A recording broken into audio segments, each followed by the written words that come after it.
భారతీయ పురాణాల లోతుల్లో దాగి ఉన్న కొన్ని అద్భుత రహస్యాలు మీకు తెలుసా?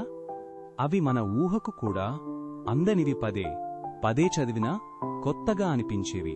ప్రకృతిలోని ప్రతి జీవికి రక్షణగా ఉండే నరసింహ అవతారమంతా శివుడి పన్నాగమని కొన్ని పురాణాలు చెబుతాయి. మహాభారతంలో దుర్యోధనుడు శివుడిని ప్రసన్నం చేసుకోవడానికి తన తొడభాగం అర్పించడానికి సిద్ధపడ్డాడు. అది అతని స్నేహం పట్ల ఎంత అంకితభావమో చూపిస్తుంది. సీతాదేవి పూర్వజన్మలో వేదవతి అని రావణుడి కోరికలను తిరస్కరించిన ఋషి పుత్రిక అని కొన్ని పురాణాలు చెబుతాయి.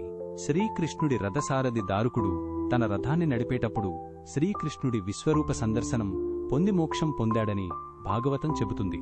మహాభారత యుద్ధానంతరం పాండవులు తమ పాపాల ప్రాయశ్చిత్తం కోసం హిమాలయాలకు వెళ్లినప్పుడు యుధిష్ఠిరుడు తన కుక్కను తనతో స్వర్గానికి తీసుకెళ్లడానికి సిద్ధపడ్డాడు. అది ధర్మస్వరూపం. శ్రీ మహావిష్ణువుకి నారదుడు ఇచ్చిన శాపం కారణంగానే ఆయన 3 జన్మలు మానవుడిగా పుట్టాల్సి వచ్చింది.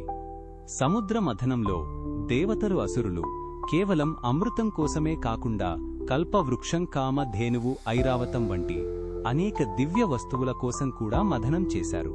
వశిష్ఠుడు, విశ్వామిత్రుడు ఇద్దరూ గొప్ప బ్రహ్మర్షులుగా మారడానికి ముందు ఒకరిపై ఒకరు తీవ్రమైన యుద్ధాలు చేసుకున్నారు. రావణాసురుడికి 10 తలలు ఉండటానికి కారణం తనను తాను 10 సార్లు ఖండించుకుని శివుడికి అర్పించగా శివుడు తిరిగి 10 తలలను ప్రసాదించాడు.